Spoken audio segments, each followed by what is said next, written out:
I welcome you all to awakening classes. आज का हमारा लेक्चर रहेगा फिस्कल पॉलिसी पे। देखो, इकोनॉमिक्स का ये बहुत इंपॉर्टेंट टॉपिक है। इस टॉपिक को आज आप ध्यान से यहाँ पर सुनना, इसके बाद इसके रिलेटेड कोई भी क्वेश्चन आएगा आपको कंफ्यूजन नहीं होगी। बेसिकली क्या होता है कि कोई भी गवर्नमेंट है उसकी दो पॉलिसीज होती हैं। ठीक है, इकोनॉमी के रिलेटेड गवर्नमेंट की दो पॉलिसीज होती हैं। एक होता है मॉनेटरी पॉलिसी, एक होता है फिस्कल पॉलिसी। मॉनेटरी पॉलिसी मैंने ऑलरेडी अपने प्रीवियस लेक्चर्स में एक्सप्लेन करा है एमसीक्यू सेशंस में। मॉनेटरी पॉलिसी होता है बेसिकली वो बनाता है monetary policy committee. Monetary policy को बनाती है जिसमें 6 मेंबर होते हैं, 3 गवर्नमेंट से होते हैं, 3 आरबीआई से होते हैं और जिनके चेयरमैन आरबीआई के गवर्नर होते हैं। ये मैं आपको बताया। इस मॉनेटरी पॉलिसी के थ्रू इंटरेस्ट रेट, मतलब किस रेट पे बैंक्स जो है वो आरबीआई से लोन लेंगे या मनी सप्लाई, इन्फ्लेशन वगैरह हो, ये सारी चीजें कंट्रोल की जाती हैं। तो ये एक अलग टॉपिक है। अगर आपको ये नहीं आता मुझे बताना, मैं इस पे लेक्चर लाऊंगा। आज हमारा टॉपिक रहेगा फिस्कल पॉलिसी। फिस्कल पॉलिसी में क्या होता है बेसिकली, गवर्नमेंट किस तरह से पैसा लेती है लोगों से, मतलब कैसे पैसा कलेक्ट होता है, चाहे वो टैक्सेस से हो, नॉन टैक्सेस से हो, सब हम देखेंगे। और किस तरह से गवर्नमेंट उस पैसे को स्पेंड करती है, मतलब किस तरह से एक्सपेंडिचर करती है, ये सारा आ जाता है किसके अंडर, फिस्कल पॉलिसी में। अब कुछ चीजें आपको समझ होनी चाहिए। देखो, फिस्कल पॉलिसी का कई बार एग्जाम में क्वेश्चन आता है कि फिस्कल पॉलिसी का कंसेप्ट आया कहां पर है। तो अगर आप इकोनॉमिक्स पढ़ रहे हैं आपको इतना पता होगा कि फादर ऑफ माइक्रो इकोनॉमिक्स, अगर हम बात करें माइक्रो इकोनॉमिक्स या सिंपली इकोनॉमिक्स, इनके फादर किसको कहा जाता है, इनके फादर कहा जाता है किसको, एडम स्मिथ को। तो ये आपने याद रखना है, ठीक है। और अगर हम बात करें मैक्रो इकोनॉमिक, ये सारी चीजें फिस्कल मॉनेटरी पॉलिसी किस में आती है, मैक्रो इकोनॉमिक्स में। तो मैक्रो इकोनॉमिक्स के फादर कौन है, जे एम कैनीज। अब आप सोच रहे होगे ये चीजें आपको क्यों बताई जा रही हैं। इसलिए बताई जा रही हैं कि जो जे एम कैनीज हैं, जिनको फादर ऑफ मैक्रो इकोनॉमिक्स बोलते हैं, इन्होंने एक बुक लिखी थी जिस बुक का नाम था general theory of employment, interest and money. क्या नाम है बुक का, general theory of employment, interest and money. उस बुक में इन्होंने एक्सप्लेन करा था फिस्कल पॉलिसी का कंसेप्ट। आपको पता होना चाहिए बेसिकली कंसेप्ट आया कहां से। तो फिस्कल पॉलिसी क्या होती है, एक ऐसी पॉलिसी जो गवर्नमेंट यूज करती है स्टेबलाइज करने के लिए, किस तरह से आउटपुट होगी, किस तरह से एम्प्लॉयमेंट जनरेट होगी, कैसा पैसा कलेक्ट होगा, मतलब टैक्सेस या नॉन टैक्सेस से किस तरह से पैसा कलेक्ट होगा और कैसे पैसे को खर्चा जाएगा लोगों के वेलफेयर के लिए। ये सारा किसके अंडर आता है, फिस्कल पॉलिसी में। तो ये तीन चार चीजें आपको पता होनी चाहिए। Father of microeconomics economics Adam Smith, father of macroeconomics is J M Keynes, और वहीं से इनकी एक बुक है general theory of employment, interest and money. वहां से हमने फिस्कल पॉलिसी का कंसेप्ट लिया है, ठीक है। फिस्कल पॉलिसी में सबसे इंपॉर्टेंट चीज जो होती है वो होता है बजट, ठीक है। Government budget. अभी भी रिसेंटली बजट आया है, इस साल का फरवरी में आया है 2023 का बजट। देखो, बजट क्या होता है, पहली बात तो हमारे कॉन्स्टिट्यूशन में कहीं भी बजट वर्ड मेंशन नहीं है, ये आपको पता होना चाहिए। बजट की जगह जो कॉन्स्टिट्यूशन में वर्ड मेंशन है वो है एनुअल फाइनेंशियल स्टेटमेंट। क्या वर्ड मेंशन है, एनुअल फाइनेंशियल स्टेटमेंट। और ये कौन से आर्टिकल में है कॉन्स्टिट्यूशन के, आर्टिकल 112 में। तो ये आपको पता होना चाहिए, ठीक है। अब बजट होता क्या है, बजट में बेसिकली एक स्टेटमेंट है, एक स्टेटमेंट है जिस स्टेटमेंट में गवर्नमेंट ये बताती है कि वो कैसे पैसा कमाएगी और कैसा खर्चेगी किसी ईयर में। तो एक फाइनेंशियल ईयर की बात हो रही है। तो फाइनेंशियल ईयर कहां से कहां तक होता है, 1 अप्रैल से 31 मार्च तक, मतलब 1 अप्रैल से लेके 31 मार्च तक गवर्नमेंट कैसे पैसा कमाएगी, लोगों से कैसे पैसा कलेक्ट करेगी और उस पैसे को कैसे खर्चेगी। मतलब ये बताता है गवर्नमेंट कैसे रिसीव करेगी मनी को और कैसे उसको एक्सपेंडिचर करेगी। तो बेसिकली जनरल बजट या गवर्नमेंट बजट क्या होता है, सिंपली एनुअल फाइनेंशियल स्टेटमेंट इसे कहते हैं। और ये बताता है, एक ऐसी स्टेटमेंट है जो बताता है estimated receipt and expenditure of government during a financial year. एक साल में गवर्नमेंट का एस्टिमेट क्या है कि वो कितना पैसा कमाएगी और किस किस जगह वो पैसे को खर्चेगी, ठीक है।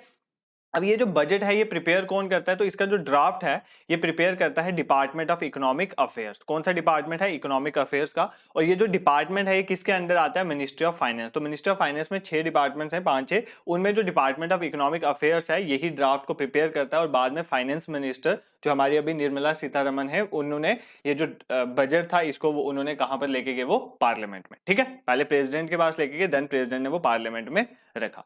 अब ड्राफ्ट तो department of economic affairs prepare करता है under ministry of finance, but जो डेटा है वो कहां से ये लेते हैं, तो ये भी कई बार पूछ लेता है। तो ये जो डेटा है ना, इनपुट डेटा है, वो कहां से लिया जाता है, सीएसओ से, that is central statistical office, जो किसके अंदर आता है, मॉस्पी के अंदर। मॉस्पी है ministry of statistics and programme implementation.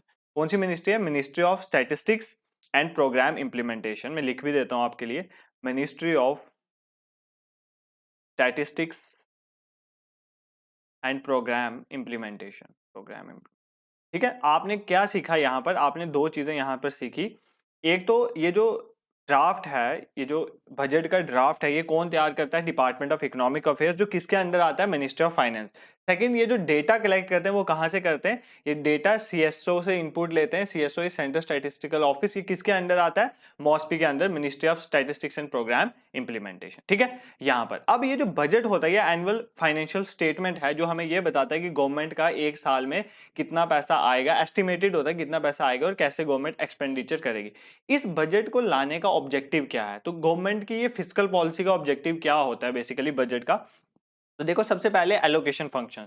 तो फिर इस बजट के थ्रू गवर्नमेंट एलोकेट करती है कुछ फंक्शन। देखो, अब कुछ तरह के गुड्स होते हैं जो जिनको हम बोलते हैं पब्लिक गुड्स। पब्लिक गुड्स वो गुड्स होते हैं जो गवर्नमेंट जो है वो बनाती है और लोगों के लिए आइदर वो बहुत सस्ते होते हैं या फ्री ही होते हैं।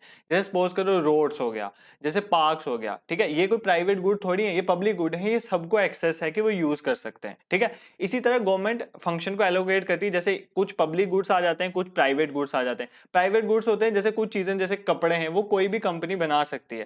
क्या रोड्स किसी कंपनी को आप बनाने के लिए दे सकते हो? अगर आप कंपनी को, किसी प्राइवेट कंपनी को दोगे तो वो लोगों से कितना चार्ज करेगा?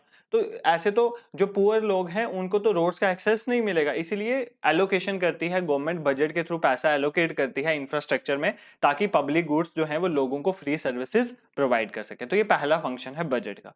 Second is redistribution function. देखो, अब गवर्नमेंट बजट के थ्रू क्या करती है? गवर्नमेंट बजट के थ्रू सब्सिडीज देती है।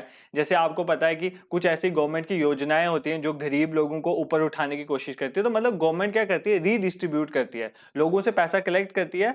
और जैसे टैक्सेस सभी लोग भरते हैं, मतलब अमीर ज्यादा भरते हैं, और इस टैक्सी से गरीबों को सोसाइटी में उठाया जाता है ताकि एक लेवल प्लेइंग फील्ड मेंटेन रहे। इसलिए हम बोल सकते हैं कि बजट एक रीडिस्ट्रीब्यूशन फंक्शन भी करता है। और बजट के थ्रू स्टेबलाइजेशन भी होती है। स्टेबलाइजेशन कैसे होती है इकोनॉमी में? जैसे देखो, बजट के थ्रू पैसा एलोकेट होता है, गवर्नमेंट पैसा जब लोगों तक प्रोवाइड करेगी तो डिमांड बढ़ेगी, डिमांड बढ़े, और एम्प्लॉयमेंट जनरेशन भी होती है बजट के थ्रू। ये भी बताया जाता है ना कि एम्प्लॉयमेंट इस साल कितनी जनरेट करेंगे बजट में, अगर आपको पता हो। फिर इनकम जनरेशन के मेथड्स, बहुत सारी स्कीम्स आती हैं, तो इसके थ्रू एक स्टेबलाइजेशन फंक्शन भी होता है बजट का। तो बजट के तीन फंक्शन है, एलोकेशन फंक्शन, रीडिस्ट्रीब्यूशन फंक्शन और स्टेबलाइजेशन फंक्शन। ठीक है, ये आपके एग्जाम में ऐसा नहीं पूछेंगे। आपके एग्जाम में ये ऊपर वाला फैक्चुअल डेटा था, ये आपको पता होना चाहिए। जैसे इसको एनुअल फाइनेंशियल स्टेटमेंट बोलते हैं, आर्टिकल 112 में है, और एक फाइनेंशियल ईयर में एस्टिमेटेड रिसिप्ट और बताता है ड्राफ्ट कौन प्रिपेयर करता है और डेटा कहां से लिया जाता है। अब जो है वो मोस्ट इंपॉर्टेंट टॉपिक है बजट का। अब बजट में आपने ये समझना है कि बजट में पैसा आता कहां से और पैसा जाता कहां पर है। ठीक है, अब देखो, बजट के दो पार्ट हैं, एक है रेवेन्यू बजट, एक होता है कैपिटल बजट। तो इन दो चीजों को ध्यान से समझना। रेवेन्यू बजट में वो पैसा होता है जो एक साल के अंदर ही काम करेगा। ठीक है, कोई भी ऐसा पैसा जो एक साल के अंदर ही ले दे के खत्म हो जाएगा, दैट इज रेवेन्यू बजट का पार्ट। कैपिटल बजट में वो पैसा आता है जहां पर एसेट और लायबिलिटीज की बात हो। किसकी बात हो? एसेट और लायबिलिटीज की। लायबिलिटीज मतलब उधारी, और एसेट का मतलब होता है कोई भी ऐसी चीज जो आपको लॉन्ग रन में फायदा दे। जैसे सपोज करो आज आपने कोई एक बिल्डिंग ले ली, ठीक है, वो आपके लिए एसेट है, कल उस बिल्डिंग को आप रेंट में लगा दोगे तो वो आपकी एक इनकम जनरेशन का सोर्स बन जाएगा। लायबिलिटीज है उधार। जैसे सपोज करो आज मैं बैंक से लोन ले लेता हूँ, तो वो मेरी लायबिलिटी होगी बैंक पे। अब मेरे को क्या करना है कि मुझे बैंक को क्या है, इंटरेस्ट बार बार पे करना पड़ेगा। तो एसेट और लायबिलिटीज की जब बात होगी, कोई भी ऐसा पैसा जिससे एसेट या लायबिलिटीज पे बात आएगी, ठीक है, एसेट लिया जाएगा या दिया जाएगा, वो अभी बाद की बात है, या एसेट या लायबिलिटी की बात होगी तो वो कैपिटल बजट का पार्ट होगा। और कोई भी ऐसी चीज जिसमें कोई एसेट लायबिलिटी की बात नहीं है तो वो रेवेन्यू का पार्ट। जैसे अगर मैं एक एग्जांपल लेता हूँ, जैसे सैलरी, अगर आपको सैलरी दी जाती है तो क्या ये रेवेन्यू का पार्ट होगा या कैपिटल का? देखो, आपको सैलरी दी जा रही है, ना इससे कोई एसेट क्रिएट हो रहा है, ना ही कोई लायबिलिटी है, इसका मतलब ये किसका पार्ट है? रेवेन्यू का पार्ट है। तो ये आपको समझना है। अब रेवेन्यू और कैपिटल दोनों के अंदर क्या दो चीजें आ जाती है, एक तो रेवेन्यू रिसिप्ट, मतलब रेवेन्यू में जो पैसा आया वो कहां से आया, और रेवेन्यू एक्सपेंडिचर, जो रेवेन्यू के थ्रू पैसा आया वो कहां पर खर्च हुआ। ठीक है, ये दो चीजें आ जाती हैं। और कैपिटल बजट में भी दो चीजें आ जाती हैं, कैपिटल रिसिप्ट, जो वो पैसा जो कैपिटल के थ्रू आया, मतलब एसेट और लायबिलिटीज के थ्रू आया, और कैपिटल एक्सपेंडिचर में आएगा वो पैसा जो कैपिटल मतलब एसेट और लायबिलिटी के थ्रू खर्चा होगा। ठीक है, अब इन चीजों को ध्यान से हमने समझ, पहले हम समझते हैं रिसिप्ट को, ये जो रेवेन्यू रिसिप्ट और कैपिटल रिसिप्ट है इसको समझते हैं। ठीक है, सबसे पहले हम समझते हैं रेवेन्यू रिसिप्ट। रेवेन्यू रिसिप्ट में वो पैसा आता है जो एक गवर्नमेंट जो है वो लोगों से लेती है। ठीक है, बट इससे गवर्नमेंट के ऊपर कोई लायबिलिटी नहीं आती है। देखो आप अगर बैंक में जाकर पैसा लेते हो, ठीक, ध्यान से सुनना, अगर आप बैंक में जाकर बैंक से पैसा लेते हो तो आप लायबल हो, आपको कल वो पैसा वापस देना है। बट रेवेन्यू रिसिप्ट में वो पैसा आता है जो गवर्नमेंट लोगों से लेती है, बट गवर्नमेंट लायबल नहीं है, मतलब गवर्नमेंट को वो पैसा चुकाना नहीं है। ठीक है, जैसे गवर्नमेंट आपसे टैक्स लेती है हर एक चीज पे, जैसे इनकम टैक्स तो सबको पता होता है, तो गवर्नमेंट आपसे इनकम टैक्स ले लेती है। ठीक है, अब अगर आपसे गवर्नमेंट ने इनकम टैक्स लिया तो कल आप क्या गवर्नमेंट के पास जाओगे, बोलोगे कि मेरा पैसा वापस दे दे? ऐसा नहीं होता है। मतलब रेवेन्यू रिसिप्ट में वो पैसा आता है जिसके ऊपर गवर्नमेंट पे कोई लायबिलिटी नहीं आती है, गवर्नमेंट को वो पैसा वापस देना नहीं पड़ता। ठीक है, अब इसमें दो तरह के पैसे आ जाते हैं रिसिप्ट में, एक आता है टैक्स रेवेन्यू, ठीक है, रेवेन्यू रिसिप्ट में एक आता है टैक्स रेवेन्यू, एक आता है non tax revenue. Tax revenue में वो पैसा आता है जो टैक्स के थ्रू जनरेट होता है। ठीक है, जब इसके साथ रेवेन्यू लग गया ना, उसका मतलब ये है कि इस पैसे को लेने के बाद गवर्नमेंट पे कोई लायबिलिटी नहीं है, गवर्नमेंट को पैसा वापस चुकाना नहीं है। और टैक्स रेवेन्यू मतलब वो पैसा जो गवर्नमेंट ने टैक्स के थ्रू कमाया। अब टैक्सेस दो तरह के होते हैं, ठीक है, एक होता है डायरेक्ट टैक्सेस, एक होता है इनडायरेक्ट टैक्सेस। देखो टैक्सेशन अपने आप में एक बहुत बड़ा टॉपिक है, अगर आप बोलोगे तो इस पे भी मैं एक लेक्चर लाऊंगा। एक होता है डायरेक्ट टैक्सेस, एक होता है इनडायरेक्ट टैक्सेस। ठीक है, डायरेक्ट टैक्सेस वो होते हैं जो सीधा आपकी इनकम जैसे लग जाता है, इनकम पे लगता है। ठीक है, डायरेक्ट टैक्सेस में आपके इनकम टैक्स आ जाते हैं, जैसे किसी की पर्सनल इनकम है उस पर टैक्स लग जाता है, आपको पता है, या कोई एक फर्म है, कोई कंपनी है तो उसके ऊपर लग जाता है कारपोरेट टैक्स। ठीक है, तो ये कौन से हैं? Direct tax. और कुछ तरह के इनडायरेक्ट टैक्स भी होते हैं, जैसे जीएसटी, जीएसटी एक इनडायरेक्ट टैक्स है। जैसे एक एक्साइज ड्यूटी होती है, अगर आप कोई चीज बना रहे हो, मैन्युफैक्चरिंग टैक्स बोलते हैं इसको। कस्टम ड्यूटी होती है, जब आप इंपोर्ट एक्सपोर्ट करते हो उस पर टैक्स लगता है, तो ये क्या है? इनडायरेक्ट। मतलब किसी भी तरह का टैक्स होगा, उससे जो पैसा गवर्नमेंट कमाएगी वो कहां पर जाएगा? रेवेन्यू रिसिप्ट में। देखो पेपर में क्वेश्चन कैसे आता है, आपको दे दिया जाएगा कि जैसे सपोज करो आपको यही पेपर में आ जाता है कि कारपोरेट टैक्स क्या है। कारपोरेट टैक्स रेवेन्यू रिसिप्ट है, कैपिटल रिसिप्ट है, क्या कौन सी रिसिप्ट है? तो आपको पता होना चाहिए कि जो कारपोरेट टैक्स है वो एक तरह का टैक्स है, और टैक्स क्या है? टैक्स एक तरह का रेवेन्यू है, तो रेवेन्यू रिसिप्ट में ये आएगा। ठीक है, अब नॉन टैक्स रेवेन्यू में कौन सा पैसा आ जाएगा? ठीक है, नॉन टैक्स रेवेन्यू में अब देखो ध्यान से, सपोज करो अगर मैंने गवर्नमेंट ने क्या किया हुआ है, गवर्नमेंट ने, ध्यान से सुनना, गवर्नमेंट ने, हमारा पड़ोसी देश है नेपाल, गवर्नमेंट ने नेपाल को लोन दिया हुआ है। ठीक है, गवर्नमेंट ने, हमारी इंडिया गवर्नमेंट ने नेपाल को लोन दिया हुआ है। अब लोन देना तो आप बोलोगे ये तो एसेट वाला काम हो गया, एसेट लायबिलिटी वाला। मैं लोन की बात नहीं कर रहा, गवर्नमेंट ने नेपाल को लोन दिया, बट नेपाल ने अब क्या करना है? हर साल क्या करना है? इंटरेस्ट पे करना है। करना होता है ना, जैसे आप बैंक से लोन लेते हो तो आप बैंक को हर साल इंटरेस्ट पे करते हो। ये जो नेपाल ने गवर्नमेंट को हर साल इंटरेस्ट पे करना है ना, ये इंटरेस्ट का पैसा जो हर साल आएगा वो किसका पार्ट होता है? नॉन टैक्स रेवेन्यू का। ठीक है, गवर्नमेंट ने सपोज करो, मान लेते हैं 1 करोड़, हम स्मॉल अमाउंट ले लेते हैं, 1 करोड़ दिया नेपाल को। ठीक है, ये 1 करोड़ रेवेन्यू रिसिप्ट का पार्ट नहीं है। इस 1 करोड़ पे जो नेपाल हर साल इंटरेस्ट देगी, सपोज करो 1 लाख हर साल इंटरेस्ट दे रही है, तो ये जो 1 लाख रुपया हर साल गवर्नमेंट को आ रहा है ना, ये क्या होता है? इंटरेस्ट। और ये जो इंटरेस्ट है वो किसका पार्ट होता है? रेवेन्यू का पार्ट होता है। ये कौन सा रेवेन्यू आ जाएगा? Non tax revenue. देखो ये जो लोन दिया है, लोन रेवेन्यू का पार्ट नहीं होता, लोन एक तरह की लायबिलिटी और एसेट वाला है, वो कैपिटल में आएगा, उसको मैं बाद में समझाऊंगा। बट ये जो लोन पे जो इंटरेस्ट आ रहा है वो किसका पार्ट होता है? रेवेन्यू का पार्ट होता है, और ये कहां पर आएगा? नॉन टैक्स रेवेन्यू में। ठीक है, इसी तरह सपोज करो, एक और तरह से बताता हूं, सपोज करो एक इंडिया क्या करती है, इंडिया नेपाल में एक कंपनी का शेयर खरीद लेती है। ठीक है, नेपाल में कोई कंपनी है, मान लेते हैं कंपनी है, उसमें इंडियन गवर्नमेंट ने क्या किया? शेयर खरीद लिया। तो जब आप किसी कंपनी का शेयर खरीद लो, जब उस कंपनी को प्रॉफिट होगा तो वो प्रॉफिट वाला पैसा तो आएगा ना, वो प्रॉफिट जो किसी कंपनी से गवर्नमेंट को आ रहा है वो भी किस में आता है? नॉन टैक्स रेवेन्यू में। देखो ये जो शेयर खरीदा है ना, शेयर तो कैपिटल का पार्ट है, क्योंकि शेयर आपको हर साल पैसा दे रहा है। तो जब कोई चीज आपको हर साल पैसा दे रही है तो वो तो कैपिटल का पार्ट है। ठीक है, वो आपके लिए कैपिटल है, वो एसेट है आपके लिए। शेयर का पैसा नहीं, शेयर के ऊपर जो प्रॉफिट आप कमा रहे हो हर साल, वो किसका पैसा हो जाएगा? वो नॉन टैक्स रेवेन्यू में आ जाएगा। ठीक है, तो बेसिकली नॉन टैक्स रेवेन्यू में वो पैसा आता है जो जैसे किसी तरह से कोई इंटरेस्ट पेमेंट आपको आ रही हो, या किसी तरह से आप कहीं से प्रॉफिट आप कमा रहे हो, या कई बार क्या होता है गवर्नमेंट किन्हीं चीजें, आप पार्क में जाते हो वहां पर फी चार्ज कर देती है, इतनी फी है गवर्नमेंट पार्क्स में भी, वो जो फी वाला पैसा है वो भी किसका पार्ट है? Non tax revenue. देखो ये सारा पैसा जो मैं आपको बता रहा हूँ, इस पैसे से कोई एसेट नहीं बन रहा है, कोई लायबिलिटी नहीं क्रिएट हो रही है, इसका मतलब ये सारा पैसा किसका है? रेवेन्यू पार्ट का। तो ये सारा चीजें आ जाती हैं रेवेन्यू रिसिप्ट में।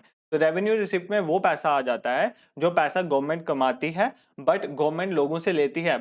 बट गवर्नमेंट के ऊपर कोई भी लायबिलिटी नहीं है, गवर्नमेंट को कल वो पैसा वापस नहीं देना है, तो ऐसे पैसे को बोलते हैं रेवेन्यू रिसिप्ट। इसमें दो तरह से आ जाते हैं, एक तो जितना भी टैक्सेस से गवर्नमेंट पैसा कमाती है, और दूसरा नॉन टैक्सेस। नॉन टैक्सेस में क्या आ जाती है, कोई फी चार्ज कर दी, कोई इंटरेस्ट पेमेंट हो गया, कोई प्रॉफिट ले लिया, तो ये सारा किसका पार्ट आ जाता है, नॉन टैक्स रेवेन्यू का। आई होप आपको रेवेन्यू रिसिप्ट वाला पोर्शन जो है वो कवर हो गया, ठीक है। अब ये को मेन चीज यही है समझने वाली इस पूरे टॉपिक में, तो इसको ध्यान से अगर आपने कवर कर लिया ना तो आपको कोई प्रॉब्लम नहीं रहेगी। अब हम नेक्स्ट चलते हैं। अब हमने ये तो कवर कर लिया रेवेन्यू रिसिप्ट वाला पोर्शन, यहां तक हमने कवर कर लिया कि रेवेन्यू रिसिप्ट में टैक्स और नॉन टैक्स रेवेन्यू। अब पैसा गवर्नमेंट के पास दो तरह से आता है, एक तो आ गया रेवेन्यू रिसिप्ट, दूसरा कैसे आता है, कैपिटल रिसिप्ट, ठीक है। कैसे आता है, कैपिटल रिसिप्ट, मतलब वो पैसा जो गवर्नमेंट लेगी, ठीक है, और गवर्नमेंट के ऊपर पैसा ले रही है तो गवर्नमेंट के ऊपर या तो लायबिलिटी आएगी, मतलब गवर्नमेंट को कल वो पैसा देना पड़ेगा, लायबिलिटी का मतलब होता है उधारी, या गवर्नमेंट कैसा पैसा कमा सकती है, अपने एसेट को बेच के, क्या करके, अपने एसेट को बेच के, एसेट सेल करके। देखो कैसे, देखो अगर सपोज करो इंडिया जो है वो क्या करती है, जाती है वर्ल्ड बैंक के पास, ठीक है, वर्ल्ड बैंक के पास जाती है। वर्ल्ड बैंक एक इंस्टीट्यूशन है जो लोन देता है। वर्ल्ड बैंक से हम क्या करते हैं, 500 करोड़ का लोन ले लेते हैं, मान लेते हैं, ठीक है। अब ये क्या है, ये एक इंडिया के ऊपर लायबिलिटी आ गई, ये पैसा इंडिया ने जो लिया वर्ल्ड बैंक से, ये इंडिया के ऊपर क्या आ गई, लायबिलिटी। अब ये 500 करोड़ रुपया इंडिया को वापस वर्ल्ड बैंक को एक ना एक दिन चुकाना है, ठीक है, एक ना एक दिन ये पैसा वापस वर्ल्ड बैंक को हमने देना है। तो ये जो 500 करोड़ है ये क्या है, एक तरह का कैपिटल रिसिप्ट। ये किस तरह से पैसे आया है, लायबिलिटी के थ्रू पैसा आया है, इसका मतलब ये किसका पार्ट है, कैपिटल रिसिप्ट का, ठीक है। अभी रिसेंटली आपको पता है कि इंडिया ने क्या किया, इंडिया ने अपनी एक एयरलाइन थी एयर इंडिया, ठीक है, एयर इंडिया जो एयरलाइन है उसको बेच दिया, जिसको रतन टाटा जी ने खरीदा है। तो ये जो एयर इंडिया है वो इंडिया के लिए एसेट था ना, गवर्नमेंट के लिए एसेट था, वो गवर्नमेंट को पैसा दे रहा था। अब गवर्नमेंट ने इसको क्या कर दिया, बेच दिया। इससे जो पैसा आया वो कैसा पैसा है, वो एसेट को बेच के आया ना, एसेट सेल से पैसा, इसका मतलब वो किसका पार्ट हो जाएगा, कैपिटल रिसिप्ट का पार्ट हो जाएगा। किसका पार्ट हो जाएगा, कैपिटल रिसिप्ट। ये एक ऐसा पैसा है जिस जो पैसा कैसे आया, गवर्नमेंट ने अपना क्या किया, अपनी एक कंपनी बेच दी या कंपनी के शेयर बेच दिए, उससे जो पैसा आया वो किसका पार्ट होगा, कैपिटल रिसिप्ट। क्योंकि ये जो कंपनी थी गवर्नमेंट को हर साल कुछ पैसा दे रही थी, अब ये कंपनी बिक गई, इसके बाद अगले साल से कोई पैसा आने वाला नहीं, इसका मतलब हमारा एसेट खत्म हो गया। जैसे सपोज करो आप गाड़ी लेते हो, आपकी एक गाड़ी है वो आपका एसेट है, अगर आप अपनी गाड़ी बेच रहे हो इसका मतलब आप अपने एसेट को बेच रहे हो। तो वो जो गाड़ी बेचकर आपके घर में पैसा आएगा, या आप किसी बैंक से उधार लेके पैसा ला रहे हो, वो सारा पैसा किस में आ जाता है, कैपिटल रिसिप्ट में। जितना पैसा लायबिलिटी, मैंने आपको कहा ना लायबिलिटी और एसेट ये दोनों कैपिटल का पार्ट है, तो वो पैसा जो लायबिलिटी के थ्रू आ रहा है, उधारी से पैसा आ रहा है या एसेट को बेच के आ रहा है, वो किसका पार्ट आ रहा है, कैपिटल रिसिप्ट का। रिसिप्ट का मतलब होता है पैसा आना, ठीक है। ये दो चीजें हैं, इन दो चीजों से गवर्नमेंट पैसा कमाती है। देखो रेवेन्यू रिसिप्ट तो अच्छी बात है गवर्नमेंट के लिए, बट कैपिटल रिसिप्ट उतनी अच्छी बात नहीं है। कैपिटल रिसिप्ट में वो पैसा है जो लायबिलिटी उधारी से लिया जा रहा है, अगर उधार लेकर आप पैसा कमा रहे हो तो मतलब ये तो कल आपको चुकाना भी है और उस पर इंटरेस्ट पेमेंट भी देनी है। और आपको मैंने एक लेक्चर में अपने एमसीक्यूज में पढ़ाया भी था और मैंने आपको बताया था कि हमारा जो 20% खर्चा है ना, सपोज करो अगर 100 रुपया है उसमें 20 रुपया जो है ना हमारा, वो किस में चला जाता है, इंटरेस्ट पेमेंट में। किस में चला जाता है, इंटरेस्ट पे। जो हम लोन लेते हैं ना उसकी इंटरेस्ट पेमेंट में ही 100 रुपए का 20 रुपए चला जाता है। तो हमें जो है वो लायबिलिटी जो है वो ज्यादा नहीं रखनी चाहिए, ठीक है। इस चीज में हम बाद में डिस्कस करेंगे। अभी हमने दो पार्ट कवर कर लिए कि जो हमारा पैसा आता है उसमें रेवेन्यू रिसिप्ट भी हमने कवर कर लिया और कैपिटल रिसिप्ट से जो पैसा आता है वो भी कवर कर लिया। अब तो ये तो हमने देख लिया गवर्नमेंट पैसा कमाती कहाँ से है, रेवेन्यू रिसिप्ट से और कैपिटल रिसिप्ट में, ये बजट में बताया होता है। अब हमने देखना है कि गवर्नमेंट पैसा खर्चती भी दो तरह से है। एक तो ऐसा पैसा खर्च होगा जिसको हम बोलेंगे रेवेन्यू एक्सपेंडिचर, और दूसरा ऐसा पैसा खर्च होगा जिसको हम बोलेंगे कैपिटल एक्सपेंडिचर। रेवेन्यू एक्सपेंडिचर वो पैसा खर्च होगा जिस पैसे को खर्च करके ना कोई एसेट बनेगा, ठीक है, कोई एसेट की फॉर्मेशन नहीं होगी। अगर ऐसा पैसा अगर आप खर्च करो और उससे कोई एसेट बने या आपकी लायबिलिटी कम हो तो वो कैपिटल का पार्ट है। इसका मतलब रेवेन्यू में वो पैसा है जो हमारी रोजमर्रा की जरूरतों को पूरा करेगा। इससे ना कोई रोड बन रही है, ठीक है, कोई भी इंफ्रास्ट्रक्चर वाला काम नहीं हो रहा, क्योंकि इंफ्रास्ट्रक्चर वाले काम के होने से एक कैपिटल बनती है, एक एसेट बनता है, ठीक है। तो रेवेन्यू में वो पैसा आएगा जिस पैसे से कोई भी एसेट की फॉर्मेशन नहीं हो रही है। तो इसमें दो तरह से आ जाता है, एक होता है प्लान रेवेन्यू एक्सपेंडिचर, दूसरा होता है नॉन प्लान रेवेन्यू एक्सपेंडिचर, ठीक है। अब देखो प्लान रेवेन्यू एक्सपेंडिचर क्या है।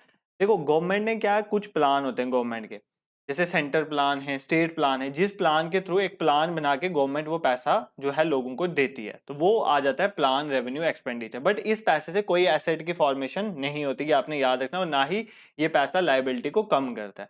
बट एक होता है नॉन प्लान रेवेन्यू एक्सपेंडिचर, ये वो पैसा होता है कि जो पैसा आपने देना ही देना है, जैसे सपोज करो इंटरेस्ट पेमेंट।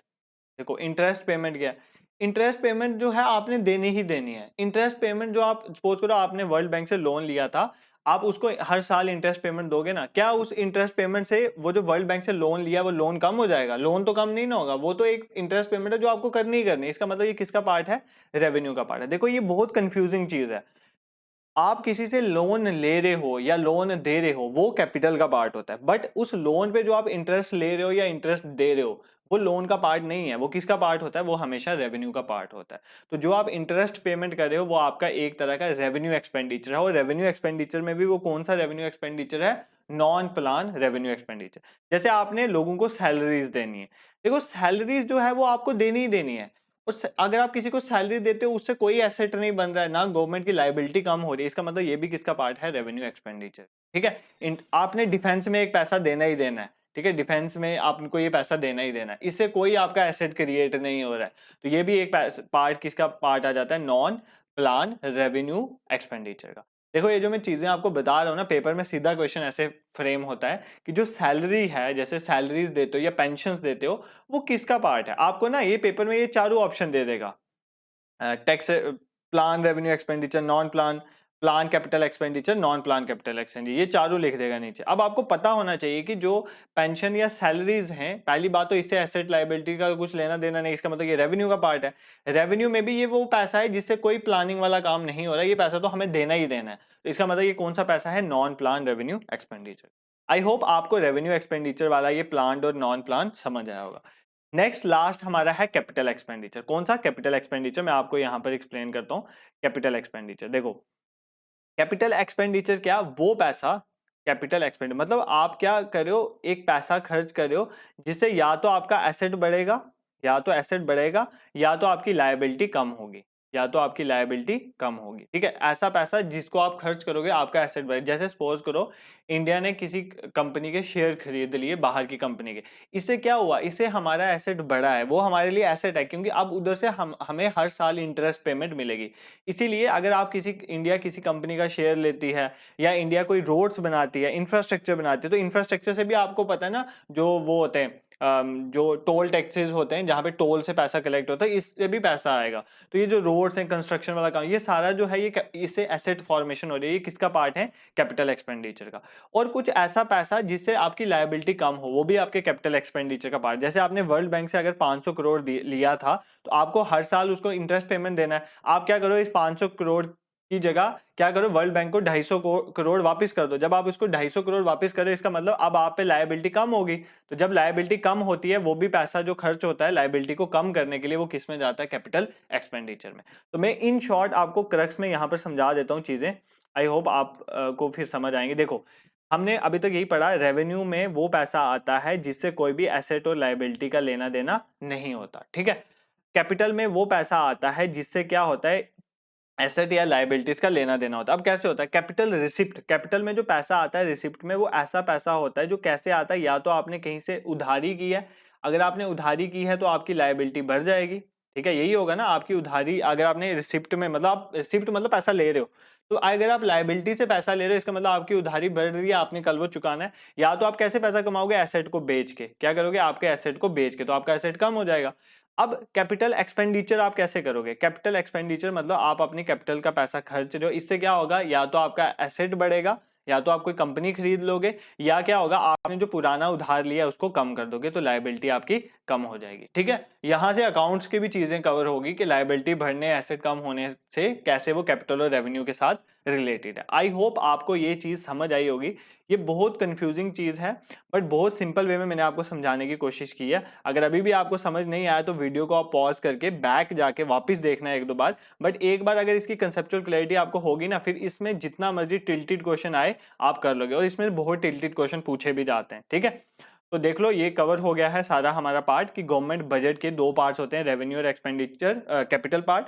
रेवेन्यू में रेवेन्यू रिसिप्ट पैसा आता, और रेवेन्यू एक्सपेंडिचर कैसे होता है? कैपिटल में कैपिटल रिसिप्ट और कैपिटल एक्सपेंडिचर। रेवेन्यू रिसिप्ट में पैसा रेवेन्यू के थ्रू टैक्स से भी आ सकता है और नॉन टैक्स से भी आ सकता है। रेवेन्यू एक्सपेंडिचर प्लान भी हो सकता है और नॉन प्लान भी हो सकता है। कैपिटल रिसिप्ट में पैसा एसेट को कैसे आएगा, मैंने अभी आपको बताया या तो आप एसेट बेच दोगे या लायबिलिटी में पैसा लोगे, और कैपिटल एक्सपेंडिचर में आपको बताया या तो प्लान कैपिटल एक्सपेंडिचर होता है या नॉन प्लान। ठीक है, ये सारी चीजें हमने कवर कर ली। अब देखो, अब किसी भी गवर्नमेंट है ना, कोई भी गवर्नमेंट है, उसका जो बजट है वो तीन तरह से हो सकता है। या तो वो बजट बैलेंस होगा, ठीक है, या तो वो सरप्लस होगा, या तो वो डेफिसिट होगा। ठीक है, बैलेंस बजट मतलब जितना आपने कमाया, जितना आपने रिसीव किया, मतलब जितना आपने पैसा कमाया, अगर आपने उतना ही खर्चा कर दिया। अभी आपने पढ़ा ना रिसिप्ट और एक्सपेंडिचर, रिसिप्ट में क्या आता है, रेवेन्यू रिसिप्ट भी आ जाता है, कैपिटल रिसिप्ट, मतलब जितना आपने कमाया, चाहे रेवेन्यू से कमाया चाहे कैपिटल से कमाया, अगर आपने उतना ही खर्चा कर दिया है तो वो आपका बजट क्या हो जाएगा, एक बैलेंस बजट। ठीक है, अब सरप्लस बजट क्या होता है, देखो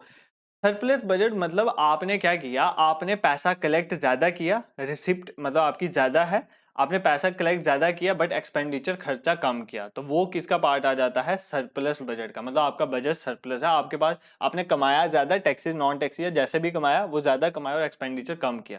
डेफिसिट बजट वो होता है कि अगर आपकी टैक्स कलेक्शन मतलब आपने टैक्सेस के थ्रू जो पैसा कमाया वो कम कमाया बट एक्सपेंडिचर ज्यादा कर दिया। जब आप खर्चा ज्यादा कर देते हो और कमाते कम हो, रिसिप्ट आपके जो जैसे टैक्सेस और नॉन टैक्सेस से पैसा आता है, आपने वो कम कमाया है पैसा बट आप खर्चा ज्यादा करें, वो कौन सा बजट हो जाता है, डेफिसिट बजट। अब आपसे मैं एक क्वेश्चन पूछता हूं, मैं ही एक्सप्लेन कर दूंगा बट आपको ये चीज पता होनी चाहिए। एक मिनट पॉज करके पहले सोचना कि इंडिया का बजट किस तरह का होगा, क्या वो बैलेंस बजट है, सरप्लस है या डेफिसिट है। ठीक है, ये सोचना पहले आप, फिर सुनो ध्यान से। इंडिया का जो बजट है वो एक तरह का डेफिसिट बजट है। जितनी भी डेवलपिंग कंट्रीज होती है ना, जो अभी डेवलप हो रही हैं, वो मेनली डेफिसिट बजट ही रखती हैं। डेवलपिंग कंट्रीज कौन सा बजट रखती हैं, डेफिसिट, मतलब उनका आमदनी अठानी और खर्चा रुपए। क्योंकि देखो अब अभी हम डेवलप हो रहे हैं, हमें बहुत सारे इंफ्रास्ट्रक्चर प्रोजेक्ट स्टार्ट करने, बहुत सारा हमें अपना डिफेंस सेक्टर करना है, तो हमारा रिसिप्ट बेशक कम है बट हमें खर्चा ज्यादा करना पड़ता है, मतलब हमें बाहर से उधार भी लेना पड़ता है बट हमारा एक्सपेंडिचर क्या होता है, ज्यादा हमारे रिसिप्ट से। तो इंडिया का कैसा बजट होता है, डेफिसिट बजट होता है। तो बैलेंस बजट किसका होता है, जो डेवलप्ड नेशन है उनको मैक्सिमम बैलेंस बजट ही होता है। जितना वो रिसीव करते हैं, पैसा लेते हैं, उतना ही वो क्या कर देते हैं, उतना ही वो खर्च करते हैं। सरप्लस बजट रखना पड़ता है लेस डेवलप्ड कंट्रीज को। देखो अब जैसे इंडिया है, इंडिया अगर वर्ल्ड बैंक के पास लोन लेने जाएगी, वर्ल्ड बैंक इजीली दे देगा, क्योंकि इंडिया के पास, वर्ल्ड बैंक को पता है कि इंडिया जो है वो लोन चुका सकता है आराम से। अब कल ईरान चला जाए, ईरान की इकोनॉमी अभी ठीक नहीं चल रही है जैसे कंडीशन में, जैसे या नॉर्थ कोरिया चला जाए, इकोनॉमी जिनकी अच्छी नहीं है अभी, तो क्या वर्ल्ड बैंक उनको इतना इजीली लोन देगा, नहीं देगा, क्योंकि वर्ल्ड बैंक को पता है क्या पता कल ये लोन चुका ना सके। तो ऐसी कंट्रीज को अपना बजट सरप्लस रखना पड़ता है, मतलब उनको अपने रिसिप्ट से ज्यादा वो खर्चा नहीं कर सकते। और अगर किसी कंट्री को डेवलप होना है ना, तो उसको अपनी रिसिप्ट से ज्यादा खर्चा करना पड़ता है। तो इसलिए इंडिया का बजट कौन सा बजट होता है, डेफिसिट बजट। ठीक है, आपको ये चीजें पेपर में नहीं पूछी जाएगी कि इंडिया का कौन सा है वगैरह, आपने इंडिया का याद रखें डेफिसिट बजट, बट आपको पूरी नॉलेज होनी चाहिए, इसलिए मैं ये चीजें आपको एक्सप्लेन कर रहा हूँ। आपको ये तीनों का फर्क पता होना चाहिए कि बैलेंस बजट में क्या होता है, जितना ही पैसा कमाया जाता है, चाहे वो टैक्सेस से आ रहा है नॉन टैक्स, उतना ही आप खर्चा करो। सरप्लस में आपने पैसा ज्यादा कमाया है बट आप खर्च कम करोगे, ठीक है, उसको सेव करोगे। डेफिसिट बजट में आपने पैसा कम कमाया बट आप खर्चोगे ज्यादा उधार लेके, ताकि डेवलपिंग कंट्रीज जो हैं वो डेवलप हो पाए। आई होप ये चीजें आपको समझ आई होंगी। ठीक है, अब ये सारी चीजें आपस में इंटरलिंक है। अगर आपको ये कंसेप्ट बजट वाला समझ आ गया ना, तो इन बाकी चीजों को समझना मुश्किल नहीं है। जैसे अब है गवर्नमेंट डेफिसिट मेजरमेंट। देखो अब गवर्नमेंट क्या करती है, मैंने अभी आपको डेफिसिट बजट पढ़ाया ना, बस इसके रिलेटेड चीज है। अब इंडिया का केस है, इंडिया का डेफिसिट बजट है, ठीक है, इंडिया पैसा कम कमाती है और खर्च ज्यादा दे देती है। तो वो जो खर्चा ज्यादा हो जाता है ना कमाने से ऊपर, वो एक तरह का डेफिसिट है। ठीक है, डेफिसिट है मतलब आप कमा कम रहे हो, खर्च ज्यादा कर रहे हो। जैसे सपोज करो आप कमा 50 पैसे रहे हो, वो बोलते हैं ना आमदनी अठानी खर्चा रुपया, तो 1 रुपया आप क्या कर रहे हो, खर्च कर रहे हो, तो आपका डेफिसिट कितना है, आपका डेफिसिट है 50 पैसे। 50 पैसे आपके पास हैं, खर्च 1 रुपया करो, इसका मतलब 50 पैसे आपने किसी से उधार लिए होंगे, तो वही डेफिसिट हमने समझना है। ये जो 50 पैसे है ना, ये इसी को बोलते हैं डेफिसिट। अब इसी को हमने समझना है। अब ये डेफिसिट मेनली तीन तरह से हम इनको समझते हैं, तीन तरह का होता है। ठीक है, ऐसे और भी तरह के होते हैं, तीन इंपॉर्टेंट है। एक होता है रेवेन्यू डेफिसिट, देखो नाम से ही पता चल रहा है, रेवेन्यू में जो पैसा आया, ठीक है, और रेवेन्यू से पैसा गया, मतलब इधर आपने दो ही चीजें लेनी है, एक लेना है रेवेन्यू एक्सपेंडिचर और रेवेन्यू रिसिप्ट। तो रेवेन्यू डेफिसिट कैसे निकलता है कि रेवेन्यू एक्सपेंडिचर में से आपने रेवेन्यू रिसिप्ट को माइनस कर देना। देखो डेफिसिट है ना, इसका मतलब आपका खर्चा ज्यादा होगा और कमाया कम होगा, इसका मतलब एक्सपेंडिचर पहले आएगा और रिसिप्ट माइनस होगी। बट रेवेन्यू डेफिसिट की बात हो रही है, इसका मतलब आपने खर्चा कौन सा लेना है, रेवेन्यू वाला, और रिसिप्ट कौन सी लेनी है, रेवेन्यू वाली। तो रेवेन्यू डेफिसिट क्या होगा, आपने रेवेन्यू में ज्यादा खर्चा किया और कमाया कम, that is known as revenue deficit. अब आपसे एक क्वेश्चन पूछता हूं मैं कि क्या एक कंट्री का रेवेन्यू डेफिसिट ज्यादा होना चाहिए या कम होना चाहिए। देखो, किसी कंट्री का रेवेन्यू डेफिसिट होना ही नहीं चाहिए, ठीक है, होना ही नहीं चाहिए, कम होना चाहिए। क्यों? देखो, रेवेन्यू डेफिसिट का मतलब है, रेवेन्यू खर्चा क्या है, वो वाला खर्चा जिससे आप कोई एसेट नहीं बना रहे हो, मतलब कोई इंफ्रास्ट्रक्चर नहीं प्रिपेयर करे, वो ऐसा पैसा है जो मतलब ऐसे ही जा रहा है, जैसे सैलरी पेंशन में पैसा जा रहा है, इसे कोई भी नई एसेट क्रिएट नहीं हो रहा है। तो ये जो रेवेन्यू एक्सपेंडिचर है ना, ये आपका इतना ज्यादा नहीं होना चाहिए, क्योंकि अगर ये ज्यादा होगा तो वो पैसा जो इंफ्रास्ट्रक्चर, मतलब जैसे एजुकेशन को बढ़ाने में, जैसे हेल्थ को बढ़ाने में जाना चाहिए था, वो पैसा जो है वो आप किसके लिए यूज कर रहे हो, वो आप अपनी इंटरेस्ट पेमेंट के लिए यूज कर रहे हो या डिफेंस के लिए यूज कर रहे हो, इसलिए आपका रेवेन्यू डेफिसिट जो है वो कम होना चाहिए, ठीक है। क्योंकि ये पैसा कोई भी एसेट क्रिएट नहीं कर रहा है, ना इसे हॉस्पिटल्स बन रहे हैं, ना इसे कोई इंफ्रास्ट्रक्चर डेवलप हो रहा है, तो ऐसा पैसा जो है रेवेन्यू एक्सपेंडिचर वाला वो कम होना चाहिए। इसका मतलब ये है कि आपका रेवेन्यू डेफिसिट जो है वो क्या होना चाहिए, कम। और एक एक्ट आया है FRBM एक्ट, में आपको अभी समझाता हूं। तो इसको बोलते हैं fiscal responsibility and budget management act. इसमें कहा गया था, 2003 में ये एक्ट आया था, इस एक्ट में ये कहा गया था कि गवर्नमेंट को ना अपना रेवेन्यू डेफिसिट जीरो करना है, ठीक है, इसको कम करके जीरो पे लाना है। क्योंकि रेवेन्यू डेफिसिट होने का मतलब है कि गवर्नमेंट जो है वो जो पैसा उधार ले रही है वो किसके लिए ले रही है, इंटरेस्ट पेमेंट के लिए, डिफेंस के लिए, सैलरीज के लिए। जबकि वो पैसा किसके लिए होना चाहिए, एजुकेशन को डेवलप करने में, हेल्थ के लिए, हेल्थ इंफ्रास्ट्रक्चर बनाने में, रोड्स बनाने में, ठीक है। इसलिए रेवेन्यू डेफिसिट किसी कंट्री का जीरो होना चाहिए, ठीक है। ये हो गया सिर्फ रेवेन्यू वाला पार्ट। अब फिस्कल डेफिसिट क्या होता है, या ग्रॉस फिस्कल डेफिसिट। देखो, ग्रॉस फिस्कल डेफिसिट में आता है टोटल एक्सपेंडिचर, चाहे वो रेवेन्यू एक्सपेंडिचर है चाहे वो कैपिटल एक्सपेंडिचर, मतलब जितना आपने खर्च किया उसमें से आपने माइनस कर देना। क्या? देखो ध्यान से समझ, कौन सी चीज माइनस करनी है, रेवेन्यू रिसिप्ट पूरा, ठीक है, रेवेन्यू से जो पैसा आया पूरा, plus non debt creating receipt. देखो, कैपिटल रिसिप्ट में दो चीजें आ जाती है, वापस समझा दे। देखो, कैपिटल रिसिप्ट में क्या था, वो पैसा जो किसके थ्रू आपके पास आया, एसेट को बेच के आया, एसेट को बेच के आया, एसेट को बेच के आया, या क्या हुआ, उधार लेके आया, लायबिलिटी को बढ़ा के आया, उधार लेके पैसा आया, वही होता है कैपिटल रिसिप्ट, ठीक है। अगर तो आपने पैसा एसेट को बेच के लिया है, ठीक है, तो क्या आपके ऊपर कोई डेट है, कोई कर्जा है? नहीं, आपके ऊपर कोई कर्जा नहीं आया है, ठीक है। ये आपने अपनी कंपनी बेच दी तो क्या आपके ऊपर कोई कर्जा है? नहीं है, कर्जा नहीं है, ठीक है। तो मतलब ये नॉन डेट है। क्या है ये? Non debt. इससे आपकी कोई उधारी नहीं है, आपको कल किसी को पैसा नहीं देना। बट अगर आपने किसी से लायबिलिटी ली है तो आपने उसको कल पैसा देना, इसको बोलते हैं डेट क्रिएटिंग, ठीक है। तो इसका मतलब कैपिटल रिसिप्ट दो तरह का होता है, एक होता है नॉन डेट क्रिएटिंग, मतलब जब आपने एसेट बेचा तो इससे कोई आपको उधारी नहीं देनी है, बट अगर आपने लायबिलिटी ली है, आपने उधार लिया, तो ये आप पे डेट क्रिएटिंग है, मतलब कल आपने ये डेट देना है। अब वापस चलते हैं, ग्रॉस फिस्कल डेफिसिट में क्या आ जाता है, आपका पूरा खर्चा माइनस करना आपने क्या, रेवेन्यू रिसिप्ट, जो आपने पैसा रेवेन्यू से कलेक्ट किया, plus non debt creating receipt. मतलब कैपिटल रिसिप्ट के दो पार्ट होते हैं, एक होता है नॉन डेट, एक होता है डेट क्रिएटिंग। मतलब आपने कौन सा लेना है, नॉन डेट क्रिएटिंग, मतलब आपने उधारी वाला पैसा इंक्लूड नहीं करना है। तो अगर आपको कोई पूछे ग्रॉस फिस्कल डेफिसिट में क्या आपने उधारी वाला पैसा इंक्लूड होता है, तो नहीं होता। देखो, हमने उधार वाला पैसा जो है इसमें इंक्लूड नहीं किया है, ठीक है। मैं आपको सिंपल लैंग्वेज में ग्रॉस फिस्कल डेफिसिट समझाता हूँ। ये तो आ गया टेक्निकल लैंग्वेज, ये भी आपको फॉर्मूला पता होना चाहिए, कई बार एग्जाम में आता है। सिंपल लैंग्वेज में ग्रॉस फिस्कल डेफिसिट का मतलब होता है वो पैसा जो आपने उधार लिया। देखो ना, मैंने आपको समझाया कि इंडिया में डेफिसिट बजट होता है, मतलब हमारा पैसा कम आता है, हम खर्चा ज्यादा कर देते हैं। हमने पैसा कमाया 50 रुपए, हमने खर्चा कर दिया 75 रुपीज, भाई हमें 25 रुपए कहीं से लेने पड़ेंगे ना। 25 रुपए हमें चाहिए ना, हमने खर्चा 75 रुपए कर दिया, हमने कमाया 50 था। ये जो 25 रुपए हम कहीं से उधार लेते हैं, इसी को बोलते हैं हम ग्रॉस फिस्कल डेफिसिट। इसका दूसरा फॉर्मूला भी यहाँ पर मैं लिख के बता देता हूँ। ग्रॉस फिस्कल डेफिसिट को निकालने का फॉर्मूला होता है नेट बोरोइंग, मतलब जो आप उधारी लेते हो, नेट बोरोइंग। अब आप उधार कहाँ से ले सकते हो, एक तो अपनी कंट्री से ले सकते हो, ठीक है, फ्रॉम पीपल, हम बोल सकते हैं अपने ही लोगों से आप उधार ले लो, प्लस आप RBI से भी ले सकते हो उधार, प्लस आप अब्रॉड से भी ले सकते हो उधार। तो ये जो जितना भी आप उधार लेते हो उसको हम क्या बोलते हैं, फिस्कल डेफिसिट। मतलब वो पैसा जो आपने उधार लिया क्योंकि आपने एक्सपेंडिचर ज्यादा कर दिया था, उसको हम क्या बोलते हैं, ग्रॉस फिस्कल डेफिसिट, ठीक है।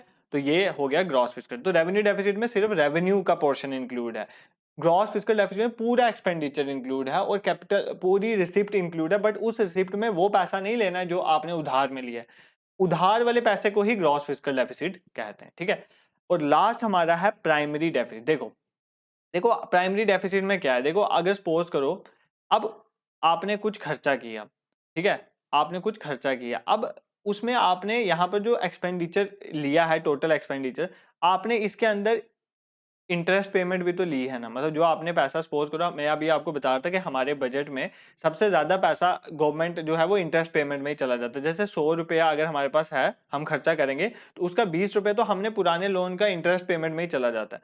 अब ये जो 20 रुपये हमने देने ही देने, ये तो पिछले ईयर का उधार है या पिछले 5 सालों का उधार है, तो वो इस ईयर की इमेज नहीं बताता, ठीक है, वो इस ईयर का नहीं है, वो पिछले साल का जो है पैसा है वो हमें देना है। बट अगर आपने सिर्फ इसी साल की देखनी है कि इस साल इंडिया का डेफिसिट कितना रहा, तो आप क्या करो, हमारे फिस्कल डेफिसिट में से इंटरेस्ट लायबिलिटीज को माइनस कर दो, जो हमने इंटरेस्ट में पैसा देना है उसको माइनस कर दोगे तो वो बन जाता है gross primary deficit. Gross primary deficit basically आपको इसी साल का बताता है कि इस साल का फिस्कल डेफिसिट आपका कितना है, क्योंकि पिछला इंटरेस्ट, ये जो इंटरेस्ट पेमेंट आप करते हो वो इस साल की थोड़ी होती है, वो तो पिछले साल की होती है। अगर आपने इसी साल का देखना है कि इस साल का कितना फिस्कल डेफिसिट आ रहा है, तो आप क्या करो, टोटल फिस्कल डेफिसिट में से इंटरेस्ट पेमेंट को माइनस कर दो, क्योंकि इंटरेस्ट पेमेंट इस साल की नहीं है, ये इंटरेस्ट पेमेंट पिछले सालों की है जो आपने पहले का लोन लिया हुआ, तो वो क्या बन जाता है, प्राइमरी डेफिसिट।